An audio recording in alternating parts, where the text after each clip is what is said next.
ওনার কথাটা আংশিক সত্য। যে লুটপাটের সংস্কৃতি তৈরি করেছি সেটার বেস হচ্ছে এই আইন। আচ্ছা, গণমাধ্যমে বিদ্যুৎ মন্ত্রীর একটা বক্তব্য দেখছিলাম, সেখানে বলা ছিল যে তিনি বলেছেন যে গ্রামের লোডশেডিং মূলত টেকনিক্যাল কারণে হচ্ছে, বিদ্যুতের শর্টেজ রয়েছে ঠিক এমন কারণেও না।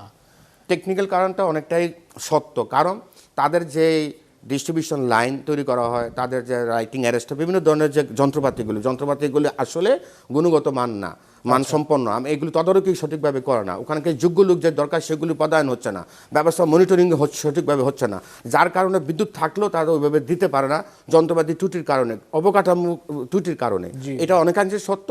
আর তার আরেকটা যে পরিমাণ জেনারেশনের যে সমস্যাটা, সেটা আমি ইতিমধ্যে বলেছি, সেটাও আর একটু গুরুত্ব দিলে অবকাঠ গ্রামীণের জনগণের জন্য, সেটা যদি তারা যেই পরিমাণ বিদ্যুৎ দরকার সেটা যদি তারা চেস করে নেয়, পিডিবি হোক বা অন্যান্য আইপিপিগুলো থেকে যদি নেয়, তাহলে ওখানে একটা ভালো অবস্থা ফিরে আসবে বলে আমি মনে করি। বুঝতে পারছি। শুভ কিবরিয়া, আপনার অভিজ্ঞতা কি বলে? বিদ্যুৎ মন্ত্রী যখন বলেন যে গ্রামের লোডশেডিংটা আসলে টেকনিক্যাল কারণেও হয়, এটা যে শুধুমাত্র বিদ্যুতের শর্টেজ হচ্ছে এই কারণে না, ওনার বিদ্যুৎ মন্ত্রী যে অনুষ্ঠানে এই কথাটা বলেছেন, ওই অনুষ্ঠানে আমি উপস্থিত ছিলাম।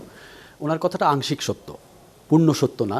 আংশিক সত্য এই কারণে যে এই আলোচনাগুলো করার আগে আমাদের একটা আইনি প্রেক্ষাপট দেখা দরকার, যে আমাদের বিদ্যুৎ ও জ্বালানি ব্যবস্থা গত ১.৫ দশক ধরে কোন আইনের ভিত্তিতে চলেছে। এটা চলেছে বিদ্যুৎ ও জ্বালানির দ্রুত সরবরাহ বৃদ্ধি বিশেষ আইন ২০১০। এই আইনটা ২০১০ সালে করা হয়েছিল, যে দ্রুত আপনি ক্রাইসিস মোকাবেলার জন্য আপনার একটা আইন তৈরি করার দরকার। সেই আইনে কি করা হতো? সেই আইনে করা হতো যে কোনো প্রজেক্ট আপনার কম্পিটিটিভ টেন্ডারে না যেয়ে আপনি নেগোশিয়েট করে একজনকে দিয়ে দিতে পারতেন, এটাই ছিল। এবং এইটা আমাদের সাংবিধানের যে মৌলিক আইন তার সাথে ব্যত্যয়, কিন্তু তখন এটা করা হয়েছিল ২ বছরের জন্য।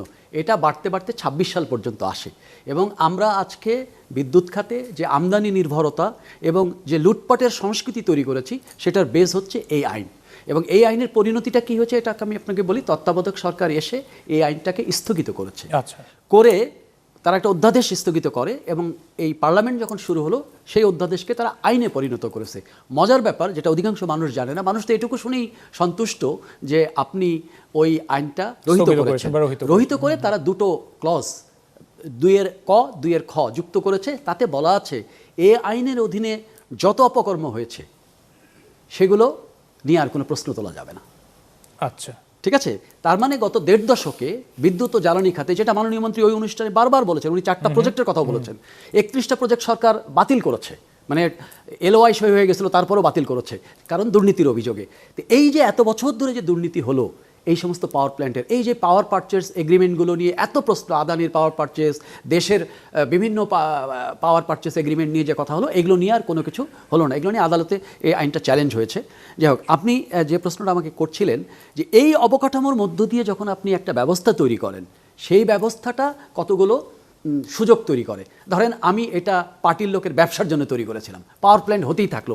টেকনিক্যালি এই পুরো সিস্টেমটা কিন্তু একটা টেকনিক্যাল সিস্টেম।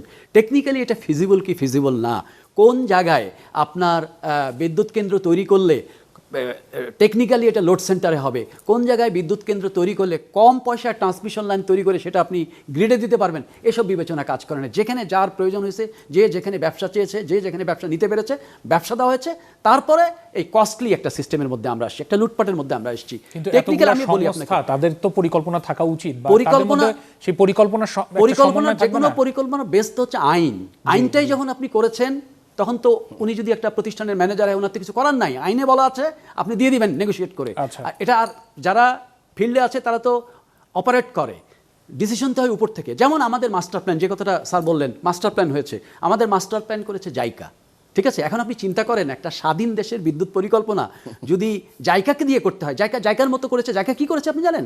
জাইকা করেছে আগামী ২০৪০ সালে ১০,০০০ মেগাওয়াটের বিদ্যুতের ব্যবসা যাতে জাপান করতে পারে, সেই কারণে তারা একটা প্রভিশন রেখেছে। তারা অ্যামোনিয়া এবং কোল ফায়ারিং এরকম হাই টেকনোলজির একটা ব্যবস্থা রেখেছে। সেই ব্যাপারে সরকার নিশ্চয়ই সেই সময় তো সচেতন থাকার কথা ছিল না? সরকার তো জাইকার হাতে দিয়ে দিয়েছে।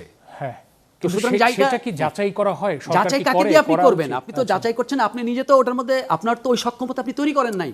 বাংলাদেশের পাওয়ার সেক্টর এখনো বাংলাদেশের পিডিবিতে যে পরিমাণ, পিজিসিবিতে বা আমাদের পাওয়ার সেক্টরে যে পরিমাণ ইফিশিয়েন্ট ম্যান পাওয়ার আছে, পৃথিবীর যে কোনো দেশের পাওয়ার সিস্টেম চালানোর মতো ক্যাপাবল পাওয়ার। এই ম্যান পাওয়ার কি